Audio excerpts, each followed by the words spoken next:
Here are 10 proofs for partial preterism. Now, these are the 10, what I believe are the 10 most compelling, strongest proofs for in support of partial preterism. Now, I believe that there are way, way, way more than 10, but these are just the 10 that I thought were the most compelling that would lend themselves to me explaining them in a list. Some of them are really complicated and it really wouldn't work on a list like this. Okay, number one. Now, this is the most, what I believe is the strongest, most important proof. In my opinion, this is the one that changed my mind and caused me to become a partial preterist. At the very first, when I was first reading about this. So I'm doing this list kind of backwards. Usually when they do the top 10 thing, they start off with the least important and then they end with the most important. So I'm doing that backwards because I want to make sure everyone hears the most important ones. Okay, so here we go. Number one. And here it is. Jesus tells us 2 times that all the terrible prophecies, the ones that the premillennialists say are still in the future. Jesus says 2 times that all those things will happen in the generation of his hearers. And here are those scriptures. In Matthew 23:36, Jesus has just finished telling the Pharisees that all these terrible things are going to happen. You are going to be punished for the blood of the martyrs from the Old Testament. Your house is going to be left to you desolate. All these things that premillennialists say are going to happen way in the future. He says, truly I say to you, all these things will come upon this generation. Then the next chapter in Matthew 24, this is the big chapter where Jesus says all of these things and describes all of these terrible things that premillennialists say are the coming 7-year tribulation. After Jesus says all those things, he says, truly I say to you, this generation will not pass away until all these things take place. So he told his disciples that this generation will not pass away until all these things take place. Now, these scriptures were the ones that really, really bothered me back when I was a premillennialist and I started reading the Bible for myself. Not only does Jesus say this twice, but he begins it by saying, truly I say to you. And now, when Jesus starts off by saying, verily, verily, or truly I say to you, it means, hey, pay attention. This is really important. So, hey, pay attention. This is really important. So, yeah, this is what always bothered me. And I wondered why, because I was a premillennialist. I knew that, okay, this is all the stuff they say is going to happen in the tribulation. So 2,000 years after Jesus said it, at least. So why did Jesus say twice, this is going to happen in your generation to the people he was talking to? I know Jesus doesn't lie. And so it always really bothered me. And I just assumed, well, I guess I just don't understand something. And then when I discovered partial preterism, it answered all my questions. And I realized that, what? Jesus said exactly what was going to happen because all those things that he was talking about were not something that was going to happen 2,000 years plus later. They were going to happen when the Jerusalem temple was destroyed 40 years later. That happened only 40 years after Jesus said this. And what is a generation? It is officially 40 years. So he was exactly correct. And it actually started about the Jerusalem war started 3 years before that. So he was exactly correct that all of this stuff happened in the generation of the people who he was talking to. So that is the first biggest proof. That was the thing that convinced me. Oh my goodness, here's my answer. I guess I'm a partial preterist. And then the more I study it, the more I am convinced that it makes the most sense. It's the most in alignment interpretation of the prophetic scriptures, end time scriptures. Okay, number 2, Matthew 24, 4 through 35. Now this is that big chapter where Jesus is telling about all these terrible things that the premillennialists say are going to be the coming tribulation. But Jesus is actually, when he's saying all that stuff, he is answering the disciples' question, when will the temple in Jerusalem be destroyed? Which happened in 70 AD. Okay, so if you go to the question that they ask, their exact question is, when will these things happen? And premillennialists assume that they are asking him about the end times, the end days, last days, whatever you want to call it. But if you go back to one verse before, the very verse before that, Jesus has just told them. So they are the disciples and Jesus. They are in Jerusalem. They are looking at the temple. And the disciples say, oh, look at that amazing temple. And Jesus says, you know what? That temple is going to be destroyed. It's going to be so destroyed that there will not be two stones standing on top of each other. And then immediately, the next verse, the disciples say, when is this going to happen, Jesus?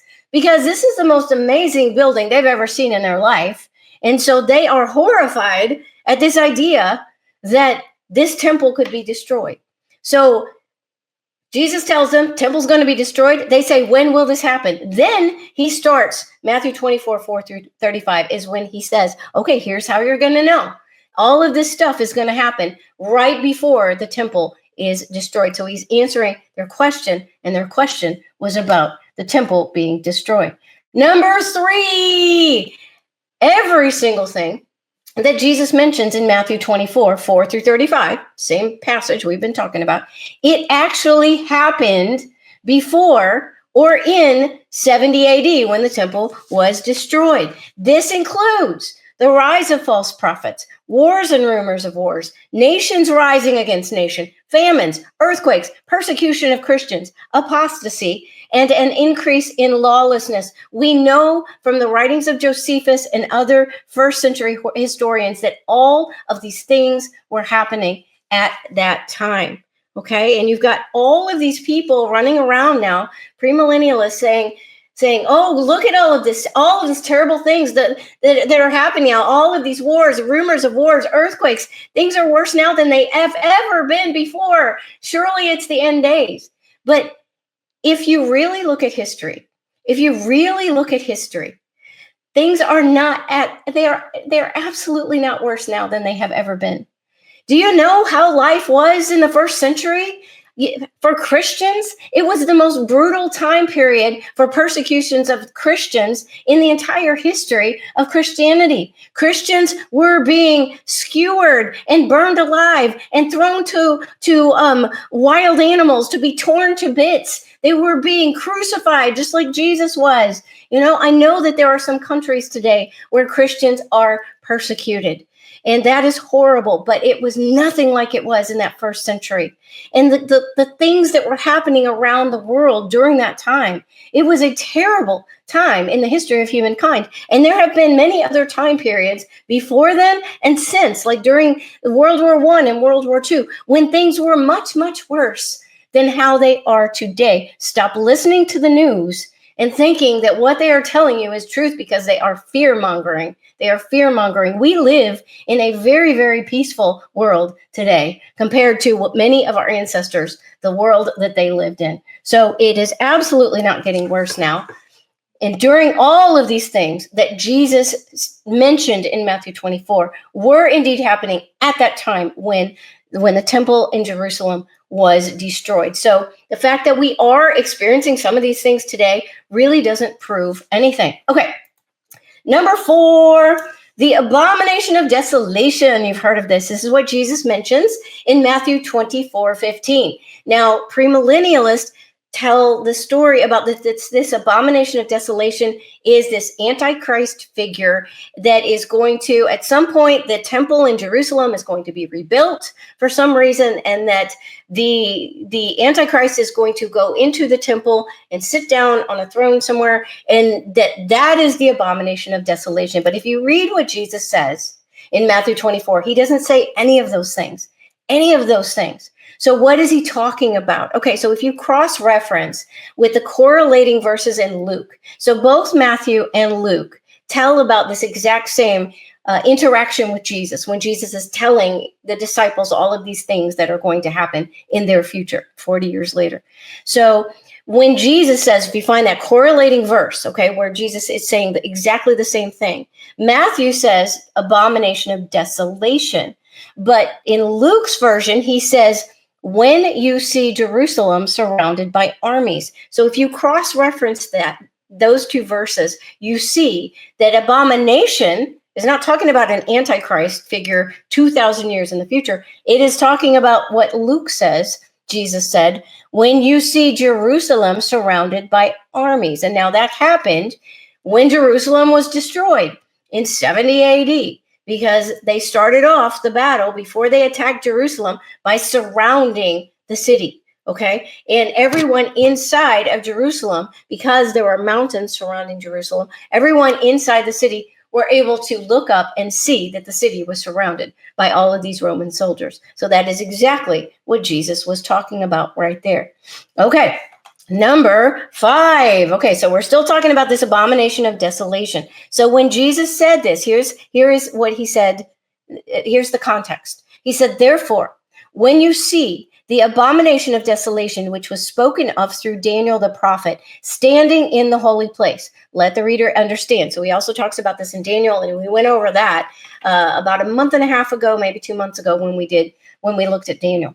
Let the reader understand. Then those who are in Judea must flee to the mountains. Okay, so he says, when you see the armies, the Romans surrounding the city, then everyone in Judea, okay, so he was talking very specifically about Jerusalem, must flee to the mountains. Okay, so we know from Josephus's writings, if you've been with me for the past 2 weeks, I talked about Josephus. He was a historian who lived during the 1st century. So not only was he alive during the Jerusalem War in 70 AD, but he was an eyewitness. He was actually there.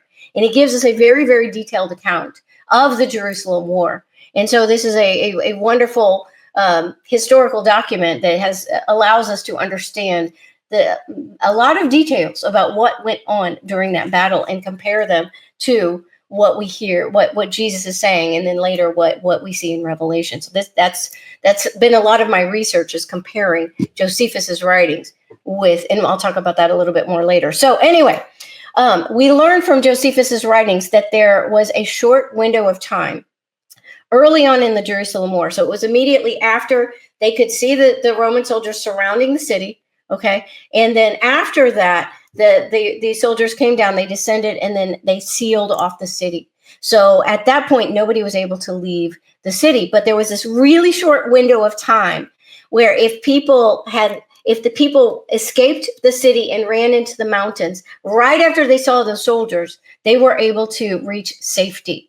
And now most people did not do that. Most of the Jewish people huddled together. They stayed in the city of Jerusalem. And at the end of that war, over 1 million of them had lost their lives.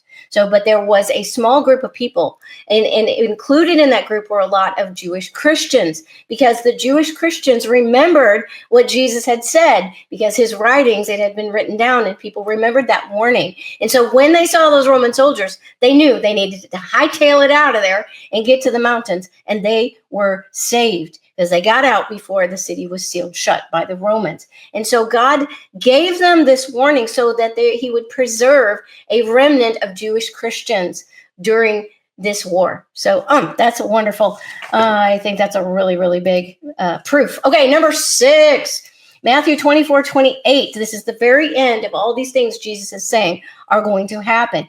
Jesus says this very strange thing to his disciples. He says, wherever the corpse is, there the vultures will gather. And now that's a very confusing sounding statement at first, but it is a chilling prediction when you realize that the banners held by the Roman soldiers looked like this. Remember, Jesus said, where the corpse is, there the vultures will gather. So the corpse that Jesus is talking about is Jerusalem and the temple, because Jerusalem is getting ready to be destroyed. And there will be many, many, many corpses of dead Jewish people by the end, over 1 million of them by the end of this war. And so at the beginning of the war, what the first thing the Jewish people would have seen when the Roman soldiers surrounded the city, here's what the Roman armies would do before they would attack a city. They would surround it, and then they had these soldiers that were called standard bearers, and they would hold these big banners. It was just kind of like an intimidation tactic, okay? And here's the picture that those banners had on them. They had a picture of a 2-headed black vulture. So I think that Jesus was predicting the vultures gathering around the future corpse. Okay, number 7. And I think this is a really big one. The Bible never says that there will be some sort of Antichrist character. Never. This word Antichrist is only mentioned 4 times in the entire Bible. And all 4 of those times it is mentioned by John in his letters. And he is referring to what he calls an Antichrist spirit. He also talks about these Antichrist false prophets who have already appeared on the earth when he was writing his letters in the 1st century. So this term Antichrist, it is never mentioned in any of the prophetic scriptures, not even once. And so in my opinion, this whole idea of this Antichrist character, this big boogeyman, this terrible satanic Antichrist, has been blown way out of proportion. It is probably one of the most unbiblical, in my opinion, unbiblical aspects of the premillennial ideology, because it's just simply not in there at all that there is going to be some sort of Antichrist character. And so I think that it has caused a lot of fearfulness in premillennialist Christians, because I see this all the time. I see people wondering who's the Antichrist. They're on Antichrist watch. Oh, is it Trump? Is Trump the Antichrist? Is Elon Musk the Antichrist? Is it Putin? You've heard this. Some of you might have thought these things as well. That is not biblical. The Bible never says that there's going to be some sort of Antichrist figure. So anyway, that's probably another one of the biggest proofs for me. Number 8. In Revelation 5, okay, so this is what we've been talking about in the past month.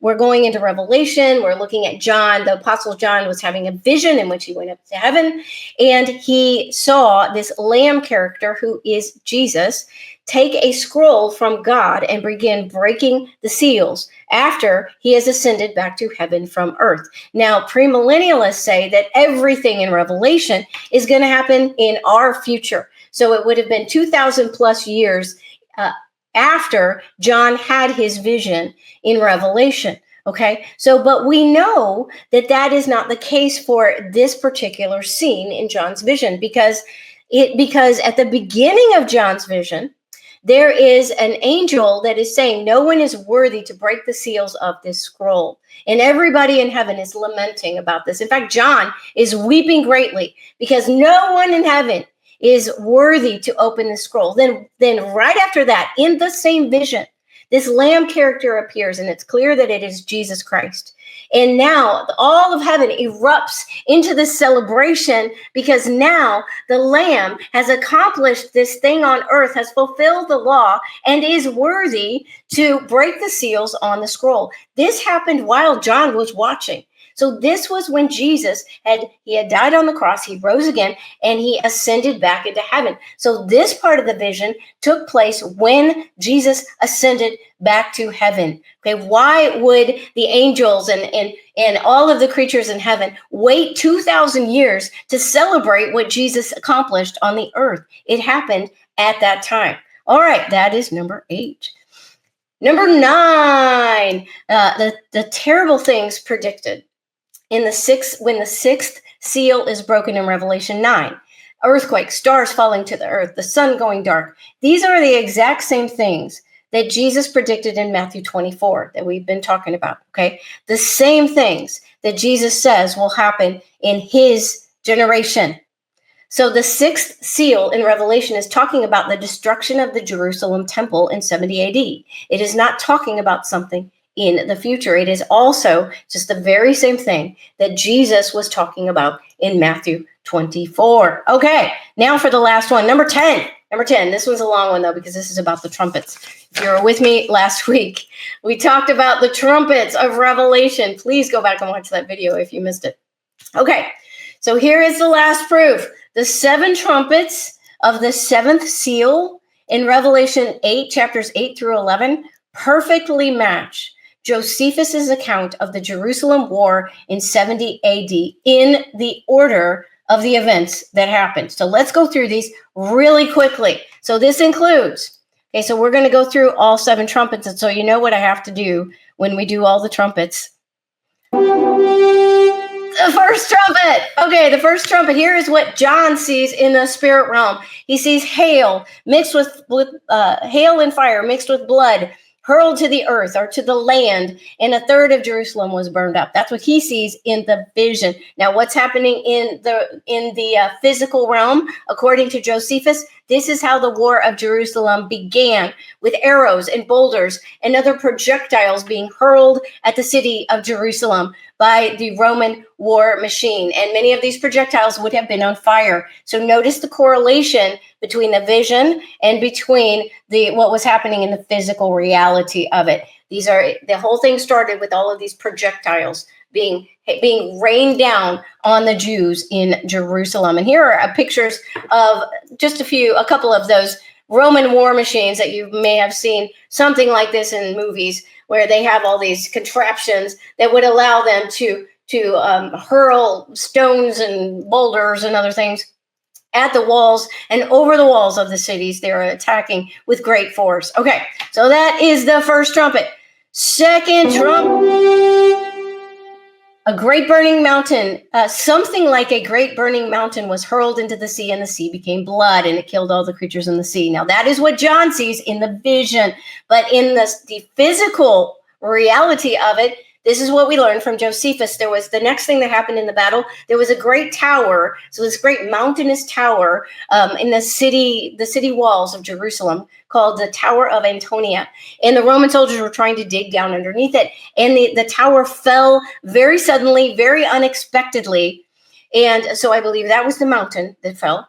And then at the same time, the Roman soldiers were cutting off Jerusalem's water sources. So Jerusalem received its water from an aqueduct from Bethlehem and from all of these channels from nearby springs. Okay. And so the Romans sealed off all of those, cut off all of those water supplies. So the Jewish people inside Jerusalem were without any new water. And whatever water was still inside of Jerusalem would have quickly become contaminated by all of the bodies and the blood and the gore and everything that was happening inside of the city during the battle. So that is the second trumpet. You can see the correlations between the physical realm and the vision, the spiritual realm that John is seeing. Okay.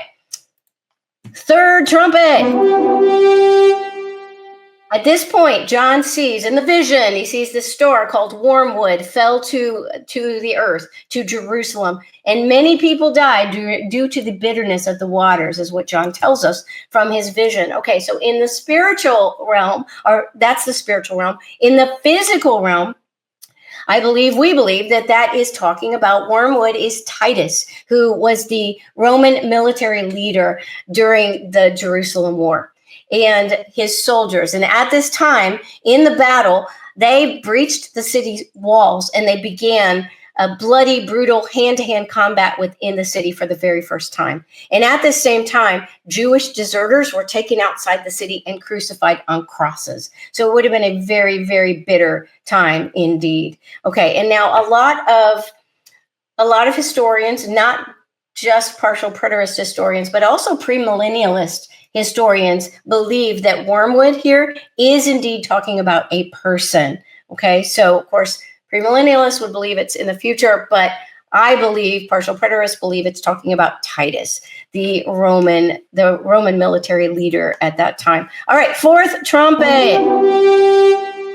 John sees the sun and the sky is darkened. That's what he tells us. Here's what was happening in the physical realm at this time. This is when Jerusalem and the temple are being set on fire, and Jerusalem is starting to burn. And so the soldiers now, Titus and the soldiers, are inside the city. So they are lighting things on fire. The Jewish people are lighting things on fire too, because they're trying to kill the Roman soldiers when they run into buildings. So you've got both sides lighting things on fire. So Josephus tells us about this fire that starts that grows very, very quickly. He says the upper city and the lower city were on fire. And so in the physical world at this time, everything was burning. And so the skies would have become completely black with all of the smoke from the fires. So that is what is happening in the physical world. Okay, and there's a picture of it. not a picture, but a artist rendition of what that would have looked like. Very, very, very scary. A lot of fire. Okay, fifth trumpet. Here's what John sees in the vision. A key to the bottomless pit is given to wormwood, who's Titus, which is opened, and the locusts, who I believe are demons in the spiritual realm and the Roman soldiers in the physical realm, torment the people inside the city. So that's what John sees. Here's what happens in the physical world. Titus, the military leader, enters and desecrates the temple.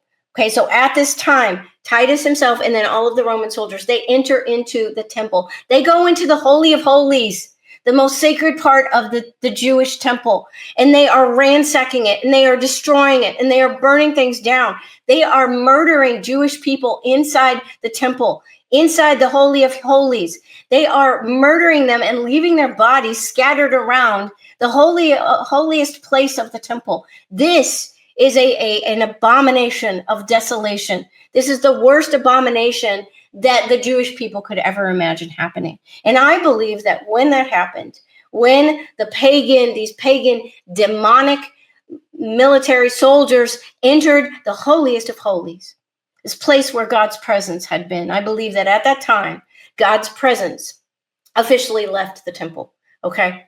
And at that time, I believe when God's presence left, that did open up a door for demons and maybe even Satan himself to enter into the temple and just kind of flood into the area at that time when God's presence left. Okay.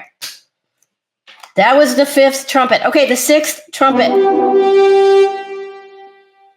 Here's what John sees. 4 angels are released from the river Euphrates to kill a third of the Jewish people. That's what John sees in the vision. Here's what happens in the physical realm. 4 additional, so at this point in the battle, 4 additional legions of Roman soldiers were summoned by Titus to come to finish off the war. And so guess where these legions of soldiers had been camping, had been quartered? By the river Euphrates. So do you see the connection? So the 4 legions correlate with the 4 angels, and the angels were released from the Euphrates River. That's where the soldiers were before they were summoned to the battle. Okay, that's the 6th trumpet. I think that's a really big proof. I was very shocked when I read that one. Okay, 7th trumpet. This is the last one. All right, this is the very end. This is the last of the seals, the end, the completion of the completion of the completion, because all of these trumpets are part of the 7th seal. So after the 7th trumpet, the 7th seal is completely broken. Okay, so now the entire scroll, because remember, Jesus, the Lamb, had taken the scroll and broken the seals one by one. And so now after the end of the 7th seal, at the end of the 7th trumpet, the scroll of God's will can be unrolled now, and God's will can be accomplished on the earth. And here's what this means. It is finished. Jesus Christ is now the ruler of the world again. So the contract that was forged between Satan and humanity way back at the Garden of Eden when Adam and Eve sinned and sin entered the world and Satan had enjoyed being the ruler of the earth all this time, when Jesus dies, sheds his blood, rises again, and ascends back up to heaven, that contract has been revoked. It has been canceled. This is also a canceling of the Mosaic law, the old covenant that required all of the Jewish people to make all of these sacrifices, all of these animal sacrifices that could never actually forgive anybody's sins. So that's what this means. At the end of the 7th trumpet, it is finished. Okay, the war is over now, and Jesus has conquered. He has accomplished. He has been victorious, and so now this is the end of the old Mosaic law covenant, and it is the beginning of this new covenant where salvation is offered to us through the blood of Jesus Christ. And so in the spiritual realm, here's what John sees. He sees the temple opening up in heaven, and then the Ark of the Covenant, which is which represents the presence of God. The Ark of the Covenant appears in the temple in heaven. So that's what happens in the spiritual realm. In the physical realm, the Jewish war is over. The Romans have won. The temple and most of Jerusalem has been completely destroyed. Okay, and then Titus even says in a speech, he gives credit to the God of the Jewish people for his victory over the Jewish people. Titus, even this wicked, pagan, demonized military leader recognizes that the victory came from God. And so that is the end of the 7th trumpet. Okay, now I have one more. So this is actually number 11. So I remembered this one after I had already made all of my thumbnail and everything that said 10 proofs. So we get a bonus proof, number 11. So this is Revelation 11:2, in which we are told that the holy city, Jerusalem, will be trampled for 42 months. That's what we are told in Revelation 11. Now, premillennialists say this is not going to, it hasn't even happened yet. This is going to happen way in the future. But how long did the Jerusalem war last when Jerusalem and the temple were destroyed? It lasted exactly 42 months. 42 months, 3.5 years. So it began in February of AD 67, and the end was in August of AD 70. Exactly 42 months, just like Revelation tells us is going to happen. So, wow. Does all this make sense? It'll make a lot more sense if you have been following along. Okay. So, if you look at all of this evidence, I believe if you really look at this evidence with an open mind, and this is what's hard for people to do, look at all of this evidence and keep in mind and understand that, maybe the way that I was taught, maybe this premillennialist timeline that I was taught growing up, maybe it's not all right. If you're able to do that and really look at this evidence, I believe that you have to at least admit that it's possible, that it is very compelling evidence. I believe it's irrefutable. I believe that if people are able to really look at it with an open mind, that a lot of people will agree that partial preterism is a much more logical way to interpret these scriptures.